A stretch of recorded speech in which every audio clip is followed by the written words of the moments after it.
दोस्तों नमस्कार। राजनीति को क्रिकेट की तरह संभावनाओं का खेल कहा जाता है। तो बहुत सारे विश्लेषक राजनीति को शतरंज की बिसात कहते हैं, जिसमें कब प्यादों को बलि चढ़ा दिया जाए या कब राजा को मात देने के लिए वजीर को आगे कर दिया जाए, कोई नहीं जानता। यही हो रहा है आज की सियासत में। मैं बात कर रहा हूं मध्य प्रदेश की, भारतीय जनता पार्टी की सियासत की। कल शिवराज सिंह चौहान ने अपने कैबिनेट के सहयोगियों के साथ बैठक की और उसमें उन तमाम अधिकारियों का, अपने तमाम मित्रों का उन्होंने शुक्रिया अदा किया। ये कब कर रहे हैं? जब वहां चुनाव का ऐलान भी नहीं हुआ है, आचार संहिता लागू नहीं हुई है। क्यों कर रहे हैं? दरअसल शिवराज सिंह चौहान को अब यह समझ में आ गया है कि उनकी विदाई तय हो चुकी है, और ये दोनों स्तर पर। एक तरफ तो भारतीय जनता पार्टी के साथ इतनी एंटी इनकम्बेंसी है कि उसके साथ चुनाव में जाने का मतलब है सुसाइड कर लेना, आत्महत्या कर लेना। इसीलिए शिवराज सिंह चौहान लगातार पिछले 2 महीने से लाडली योजना और न जाने कौन कौन सी योजनाओं का प्रचार करने के लिए एक मॉडल की तरह रैंप पर थिरकते हुए गुजरते हैं, ऐलान करते हैं। लेकिन उनको नहीं पता था कि दिल्ली में बैठा हुआ बादशाह उनके लिए कौन सी गोटियां बिछा रहा है, किस चाल को खेल रहा है। क्या मोहरे से ही उनको मात दे दी जाएगी?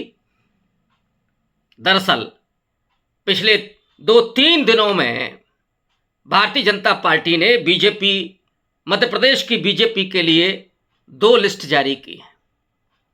39 कैंडिडेट की, 78 उन्होंने अभी तक अपने प्रत्याशी घोषित किए हैं। कल एक और प्रत्याशी की तीसरी लिस्ट जारी हुई है। लेकिन उन 2 लिस्ट को अगर आप गौर से देखें तो उसमें 7 वर्तमान सांसदों को भी टिकट दिया गया है, जिसमें से 3 केंद्रीय मंत्री हैं।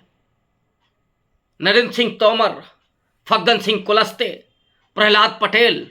ये कोई मामूली नाम नहीं है। ये नरेंद्र मोदी के बेहद करीबी, बहुत विश्वस्त नाम है।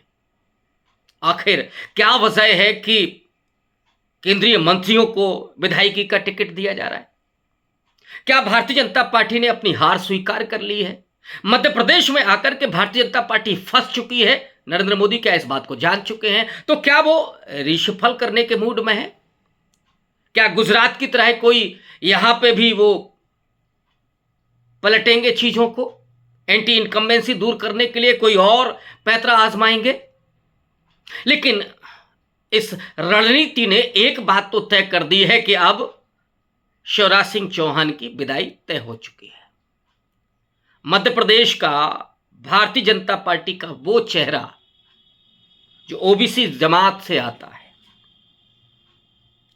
आरएसएस का स्वयंसेवक होने के बावजूद शिवराज चौहान उदार माने जाते थे। उनकी भाषा नरम हुआ करती थी। लेकिन बादशाहत का नशा ऐसा होता है कि जो अच्छे अच्छों को बदजुबान बना देता है। वही किया शिवराज सिंह चौहान ने। वो शिवराज मामा से बुलडोजर मामा बन गए। योगी आदित्यनाथ जो अपने हिंदुत्व की ब्रांड छवि और आक्रामक छवि बनाने के लिए उन्होंने जिन प्रतीकों का, जिन साधनों का उपयोग किया, लव जिहाद से लेकर के लैंड जिहाद और धर्मांतरण जैसे इशू पर जिस तरह से उन्होंने अल्पसंख्यकों के साथ जो व्यवहार किया, पूरी प्रशासनिक मशीनरी को जिस तरीके से उन्होंने लगाया, जिस तरह से उत्पीड़न किया, शिवराज सिंह चौहान ने भी वहां चौथी बार सत्ता में आने के लिए इन सारे साधनों का उपयोग किया। और इसने शिवराज सिंह चौहान की जीवन की सारी कमाई को खत्म कर दिया। शायद उनको लग रहा था कि नरेंद्र मोदी के रास्ते ही दिल्ली की सियासत में पहुंचा जा सकता है या अपनी सत्ता को बचाए रखा जा सकता है। नरेंद्र मोदी वो हैं कि जिस सीढ़ी पर सवार होकर के वो पहुंचते हैं, वो सीढ़ी को दरकिनार कर देते हैं। वो सीढ़ी किसी के लिए नहीं छोड़ते। दोस्तों, आपको याद होगा कि नरेंद्र मोदी जब 2013-14 में भारतीय जनता पार्टी के प्रधानमंत्री पद के प्रत्याशी बने थे, उस समय करोड़ों लोगों का भरोसा उनके साथ था। अच्छे दिन का वादा था, भ्रष्टाचार, आतंकवाद दूर करने का वादा था। 15 लाख हर व्यक्ति के जेब में आएगा, 2 करोड़ नौकरियां मिलेंगी प्रतिवर्ष, और 2022 तक किसानों की आमदनी दोगुनी हो जाएगी। ये उम्मीदों का पूरा पैकेज था जिस पर सवार होकर के नरेंद्र मोदी दिल्ली की तरफ कूच करते हैं, और उसमें कारपोरेट और हिंदुत्व के 2 पहिए, चमचमाते हुए पहिए, वो उस रथ को आगे बढ़ा रहे थे। नरेंद्र मोदी ने पिछले 3 दशक के सारे रिकॉर्ड ध्वस्त करते हुए पूर्ण बहुमत की सरकार बनाई। 283 लोकसभा सीटें जीती उन्होंने। 5 साल के बाद अपने इतिहास को उन्होंने दोहराया ही नहीं, बल्कि उससे बढ़कर उन्होंने प्रदर्शन किया। 303 सीटें जीत करके वो फिर से दिल्ली की गद्दी पर सवार हुए। और इधर नरेंद्र मोदी ने अपने तमाम और वजीरों को मात देना शुरू किया। राजनीति में बादशाह तब तक बरकरार है जब तक कोई वजीर बादशाह को चैलेंज ना दे।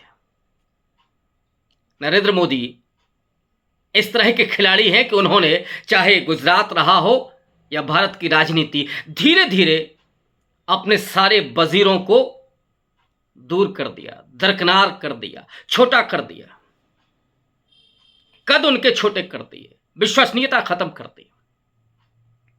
शिवराज सिंह चौहान को भी यह बात समझ में आ गई, और इसीलिए उन्होंने वो मीटिंग करके अपने अधिकारियों का, अपने कैबिनेट के जो सहयोगी थे, उनको थैंक यू बोला। ये जो भारतीय जनता पार्टी की सियासत है, वो क्या मध्य प्रदेश में अपनी सत्ता को बरकरार रख पाएगी? पिछले 20 साल से, अगर आप 1.5 साल छोड़ दें कमलनाथ सिंह सरकार के, तो 20 साल से शिवराज सिंह चौहान मुख्यमंत्री, उसके पहले बाबूलाल गौर, उसके पहले उमा भारती, ये 3 ओबीसी के मुख्यमंत्री। अगर शिवराज सिंह चौहान को दरकिनार जो किया जा रहा है, और ऐसे में राहुल गांधी के वे सवाल, राहुल गांधी के वे प्रहार, जब वो पार्लियामेंट के भीतर ये कहते हैं कि जिस ओबीसी का मुखौटा लगा करके नरेंद्र मोदी ओबीसी के हितैषी बने हुए हैं, उनका वोट हासिल करते हैं, लेकिन उन्होंने ओबीसी के लिए किया क्या है? 90 कैबिनेट सचिवों में से केवल 3 ओबीसी से आते हैं, जो 5% बजट को एलोकेट करते हैं। आपने क्या किया ओबीसी के लिए? आदिवासी, दलित, ओबीसी और महिलाओं के जब तक कास्ट सेंसस नहीं होगा, तब तक उनकी संख्या कैसे पता चलेगी, तब तक उनके लिए नीतियां कैसे बनेंगी? तो कास्ट सेंसस का सवाल वो सामने रख रहे हैं। वो महिला आरक्षण पर उन्होंने पूरा कहा कि जब तक उसमें ओबीसी महिलाओं को आरक्षण नहीं होगा, तब तक ये कानून लागू नहीं होना चाहिए। हालांकि वो कानून बन गया है। ऐसे में ओबीसी के सीएम को इस तरह से दरकिनार करना, क्या मध्य प्रदेश में नरेंद्र मोदी अपनी फेस वैल्यू पर चुनाव लड़ना चाहते हैं? बल्कि सच्चाई ये है कि ऑर्गेनाइजर ने कर्नाटक के चुनाव के हार के बाद लिखा था कि अब नरेंद्र मोदी के चेहरे पर, उनकी ब्रांड वैल्यू पर, उनकी फेस वैल्यू पर और हिंदुत्व के एजेंडे पर चुनाव नहीं जीता जा सकता है। कोई और रणनीति बनानी होगी। लेकिन नरेंद्र मोदी शायद ओवर कॉन्फिडेंट हैं। उनको लगता है कि वो ओबीसी के चेहरे और इस पॉलिटिक्स पर वो मध्य प्रदेश को जिता सकते हैं।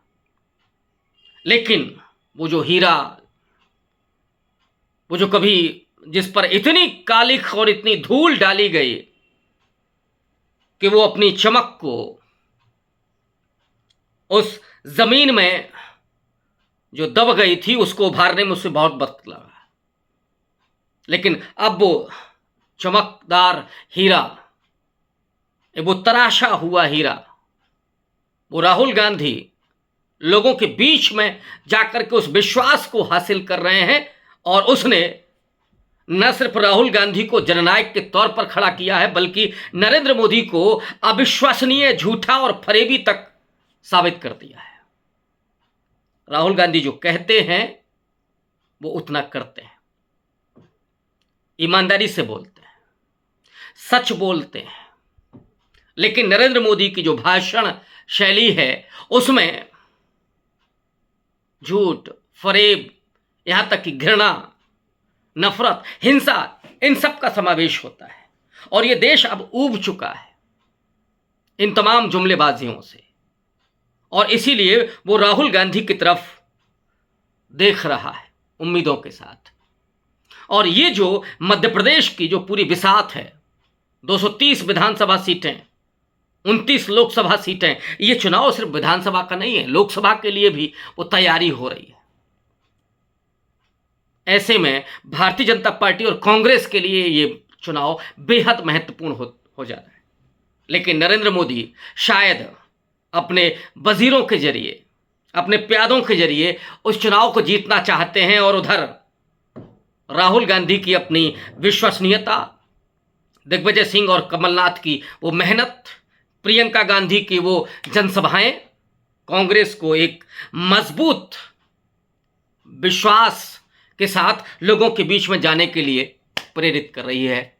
और ये चीज़ें बीजेपी को फंसा चुकी हैं। शुक्रिया।